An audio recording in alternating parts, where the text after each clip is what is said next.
to the Faithful Bonds channel, and this is going to be part 2 of how we met.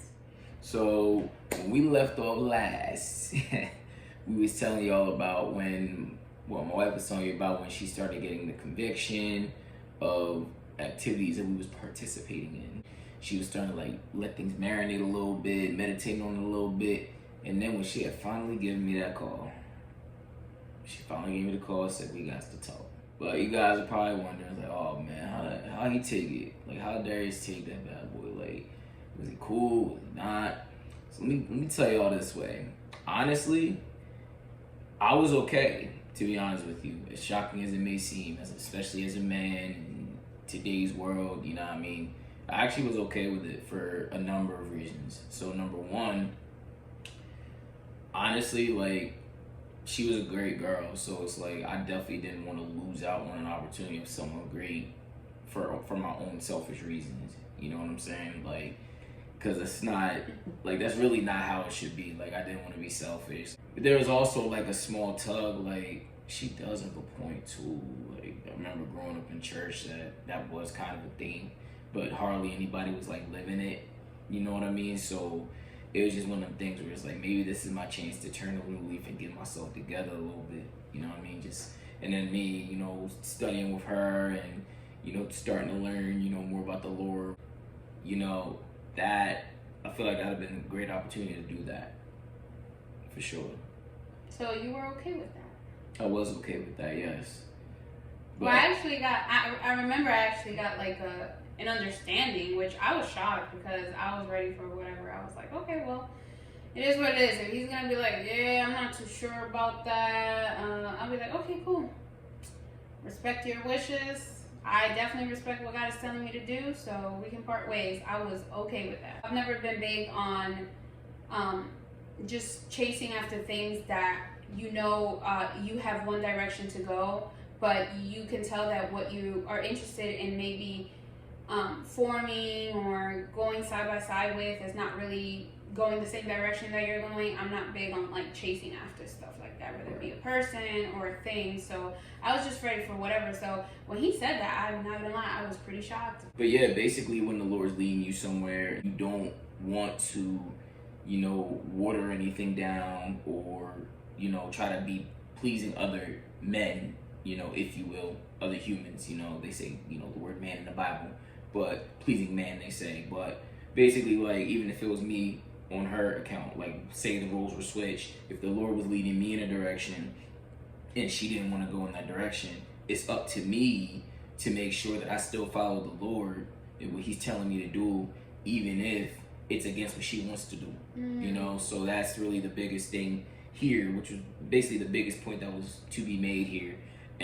But the great news is that, you know, that I was okay with it. I was willing to go through the process with her. I was willing to, you know, help to edify myself as well while she was, you know, edifying herself through through the Bible studies, talking on the phone, and just talking about the Lord and things that they've learned, things that she's learned, things that I've learned, and just having that back and forth conversation.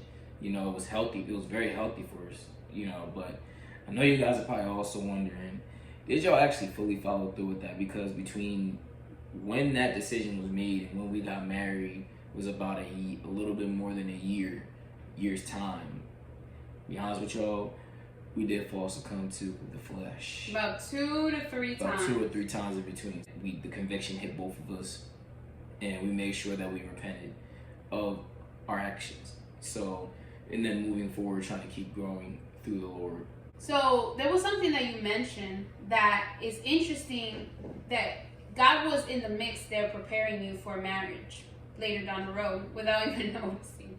Right. So basically when he says, like, one of the things he did was respect, because one of the things in marriage even, yes, that when God is speaking and when he's leading in the relationship, you want to respect that.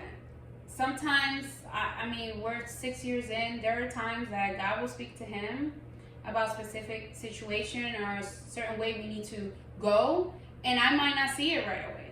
Right. But if he is currently letting him know, hey, this is the direction I want you guys to take, you gotta follow through when you know it's God. right? And vice versa. There's been Right. times that God has been saying, like how he said during that time, God was saying, hey, this is what I'm going to require of you. Now, the correct man for me was going to react that way. And that's something that I had to realize later down the road, that the right person for you will respect and acknowledge. If you're a godly couple or godly marriage, they will respect. It's not about your wishes, it's about what God is telling you to do. Right, absolutely, 100%. And now that we're here, and now that we've grown and moved forward, that is what we came to realize, that the whole deal was that God was preparing us, for marriage, but back at that time, obviously, I'm young guy, like mid-20s, early to mid-20s, I'm still what people will call the young boy trying to still have a great time party stage or whatever. But because I liked her a lot, and was loving her too, actually, it's like, listen, I'm not gonna lose out on someone special, for, like I said, my own selfish gain. So yes, at that time it was me respecting her wishes, if you will, but coming to realize now that it was God really working through me, working through her, to work on us together, to build us up for when we did become married and moving forward into the purpose that the Lord, quite frankly, has for us moving forward. Amen. Even the way we got married, it wasn't very pleasing to a lot of people, because they said, well, why, if you guys love each other the way you guys love each other, why don't you make this big wedding with all this boom, boom, whatever, like all this crazy stuff happening, which is nice. But we didn't do it for those reasons. We didn't do it to have a great time. We're not looking forward to marriage for a while, up until God spoke to us and told us, this is what I want you to do. Right. So it wasn't something we were looking forward to. Okay, so marriage was not in our plans. Yeah. We did it to please Him, and because we did it to please Him, we did it the way we did it. And His name is glorified through it. Even in more ways than sometimes we can even see. Yes. We'll be, just going about doing what we do on a regular. Like things that honestly I feel like any married couple anyway should be doing. We just want to do our best to make sure we do it, because not only is it, just the moral right thing to do, but also biblically it's the right thing to do. And we'll have people approach us, or people will inbox us and things like that and say, hey, like, yo, what do you guys do? Like, how do you guys so strong? Like, how do you guys do this? It's like, listen, this is the Lord Himself. Because if y'all understood what it took for us to get there, yes, you would be like, I would never have expected that in like 30,000 years that's what y'all had to go through. It all points back to Him, Right. and that's the thing. And some people are ready to hear that, others are not, and that's fine. But we can't help to let you know that this is how we've made it, and that's how we are pushing through and still strong. And sometimes you just gotta focus on Him, Right. welcome Him into your relationship, and then the rest will flow. Right, absolutely. Because I remember even back during those early stages, I was still struggling with heavy alcoholism, because that was my way of coping with things. I remember just, there'd be times where we would have conversations, and we would have deep conversations, right?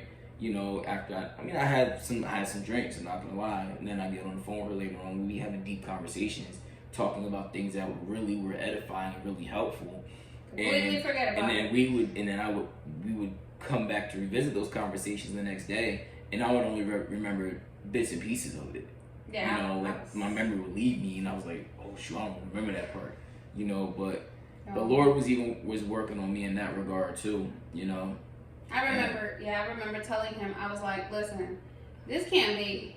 I can't do this. I cannot be with you if every new day that we are talking about certain things that we mentioned the night before, you're forgetting. I'm sorry, I can't do that. That was my wake-up call, people. That was the wake-up call. So I took that as my wake-up call. I think, I used to have friends that tell me before, and these some wild friends, some of them, like, yo, D, you gotta cut out the drinking, bro, because I'm like, man, I don't even care back then. I didn't even care, you know what I'm saying? Because I had went through so much. But that right there, knowing, I know now it was the Lord just kind of like leading things along, but that I felt was my wake up call to say, oh, it's time to chill out with that, you know. So that's what started happening. It started like slowly but surely cutting back. Yeah, as we read like God's word more, it just and that's what it is really. Like the more that you dive deep into His word, the Bible, He's gonna remove these things. He'll just pull them out. He'll pull them out. He'll reveal things to you. He'll let you know, hey, I need you to stop doing this, and it's personal to you. But I need you to cut back on this, start doing more of that, and you just gotta let Him lead you. Right. And He had mentioned, we like during that year and a half before, from the day that we had that first conversation about, hey, listen, it's either this or like that's it, till the day we got married was a year and a half. And there were 3 times, I believe it was, that we ended up, slipping up a little bit. But that was, honestly, that gave us more of a reason to make sure we did this. Because when you know you have to do something, you know what I mean? Like, example, if you know you got to get in shape, you got to work out. But you're like, I know I really have to do this. But you need like 2 to 3 episodes running to the emergency room, about to have a heart attack. Some people need that in order to actually get their self together and hit the gym, hit the weights, change their diet. That was us. That's exactly how it felt. We were like, you know what? We can't do this. Because, again, there was no condemnation in it, but we felt that conviction because we already had that conviction from God saying, this is what I want from you guys. And we were not doing that. Right. So we were feeling that conviction, and we wanted to do it His way, you know. And it's something that you get to that point, you know that you have to follow through. There is no going around, because He will chasten you. He will be like, didn't I tell you? But also, so he was able to get off of the alcohol, not as much. Because when I tell you it was heavy, I mean, he shares it all the time. He was drinking, like, a lot of people know about the 151. Yeah, it was this heavy. Let me tell y'all. So, some of y'all who may know, some of y'all who may not. There was a specific rum out there called 151. And that used to be in my fridge on an absolute regular basis. And I would kill about 4 drinks of that a day easily, without hesitation. Like, that's how I got through my time at that point. And like I said, for me, like even I used to still club a little bit too, and like it was just a very dark time that I had went through up till that point, to be honest with you. And I shared it with her, and I honestly didn't know what she was gonna think at all either. Like, that was another worry that I had, talking to her, like, oh, I'm gonna tell her about it, but obviously, because I gotta be open about it, but I'm not sure how she's gonna take this. Like, she's gonna be like, oh, I gotta go, like, and I'll be back to square one again, or she was gonna be like, listen, you gotta cut it out, but I'll be here with you, which is exactly what she ended up doing. Yeah, I was there with him, but I'm not gonna lie, he didn't pour everything on me, and I'm glad he didn't, because I do believe that there are times where people can't receive all the information. You gotta wait for the right time to share information with people, because if he would have dumped out everything that was heavy, what he's been through, I probably would have not been able to handle it, because I myself was going through a hard period of time. Like, it was a really bad time. I went through depression and anxiety. I was taking anxiety medication, sertraline, the Zoloft, the Xanax. I mean, and this is while I was going to school, Rutgers University. And if it wasn't for him, now I had mentioned in a previous video that if it wasn't for him, I probably wouldn't be here. And that in itself just showed that he was meant to be part of my life, because I ended up in a psychiatric hospital, attempted suicide. And it was a call that I got at the time, during that period of time that we were like friends, that we were just kind of like getting to know each other, friends or whatever. Getting to know each other, where I was going through my own stuff, and I didn't dump everything on him, but I was going through my own stuff, so we were both going through stuff. Yeah. And I ended up in that hospital thanks to him, and I know it's crazy to say thanks to him that I ended up in the hospital, but it was either that or suicide. And I remember just laying in my dorm room, just about to overdose. And he was busy working, but he gave me that call, and he said, "Do not do that. Your mom needs you. Your family needs you. Your mom needs you right now." I think she had not had the surgery yet. She was like in the process of getting the surgery. So it was going into 2017 because. That's why my mom loves him. Yeah. So to give you some background on my side of that story, I was a math tutor at a college at the time. And I'm in the middle of tutoring somebody, like literally in the middle of tutoring somebody, giving them information of what they need. And I remember my phone ringing, and I saw it was her. So I said, continue this part real quick, and your homework real quick. I'll be right back. And I went outside. I was like, "Hey, what's going on?" And then she had told me everything, and I was like, "Yo, listen, I need you. Your mom needs you. Your family needs you. Like, there's a lot of people here that need you. I think I even said God needs you here. To be honest with you, I think I do remember saying that. So, yeah. And I said, you'll call whoever you have to call, as far as like authorities, whatever, to come get you. You told me call me back as soon as you do. And let me know when you do, because that way I know that you're safe. That way I know you're where you need to be to get everything together. So yes, I do remember that call. I was kind of scared because I wasn't sure if I was going to hear back or not. I'm going to be honest with you. Like, I'm sitting in the tutoring lab after that, tutoring. So I was able to tutor, but my mind was kind of elsewhere too. Like, I really hope I hear back. I really hope that she was listening to everything I said, and thank God she did, Yeah, thank God for you for that. And honestly, guys, like, this was, and there's more to that, it's all part of my separate testimony of how I even got to that point. Right. So stay tuned. I might, depending on how God leads, I might share that. We'll see. But yeah, that played part in us getting closer and closer, which was all part of God's plan. And my mom loved him. I was like, who is this dude that's telling you about me? He doesn't even know me, and he cares for your family already. Who is this guy? And yeah, it was great. And even more things happened after that. My health declined. I was going through a really bad period of time. I got really heavy. I was huge, y'all. For some of you guys, I know you guys have seen the pictures. He was there through it all, which we'll probably get into that more at another time. But yeah, that's basically going through some things, and then eventually it led to, us marrying. We eventually got married. We got married at a courthouse. Yep. Again, this was not because we wanted to. This was not something we planned at all. No. Marriage was not something we planned. We did it to please God, and not people, not ourselves. And 6 years later, we're here, and it's like, wow, God, like, you really did all of this, and all we had to do was just follow his leading. Make sure you're following that leading, because you have no idea where it can take you. There could be things that you wouldn't even have thought of that are your portion now. So make sure you follow that leading. Make sure you're in prayer, because relationship with God is everything. And in the past week and a half, I've been learning that myself, even more so now than I have before. Being in relationship with God is everything. It's like, think about your marriage relationship. How do you cultivate that marriage relationship if you're not spending time together?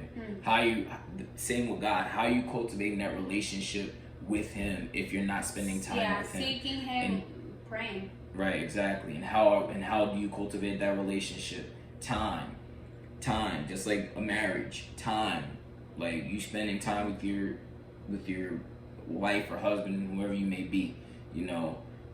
When you spend time with God, you're in prayer, you're in your word, you follow His leading, well, He'll start to speak to you more. Then you'll really start to feel that leading that much more. On what to do. What to say, where to go, what job to take, what car to get. Honestly, for some of you who might be single watching as well, when you cultivate your relationship with God, He'll point you in the right direction of who you should be talking to, boyfriend, girlfriend, even into marriage. Yes. You know what I'm saying? So that's definitely my last thought, for sure. Like, make sure y'all cultivate your relationship with God. This goes for single people, boyfriend, girlfriend, and married people. If you're single, develop that relationship, Right. and to help you to find who he wants you to marry. That way you're in purpose, you're in alignment, y'all. And the most important thing out of all of this is they need to respect your boundaries and your relationship with God. Whatever you're getting from him as you're seeking him, if they can't respect that, they're not for you. Yep. So let that be an encouragement to you. Wait for the right person that's going to honor you, honor God in your life, and where God is asking you to go and what to do. So thank you so much for watching. Stay tuned. We're going to have more videos. If you like this video, you want to see more videos like this, give it a thumbs up, and we'll see you on the next one. Stay blessed, y'all. We love y'all.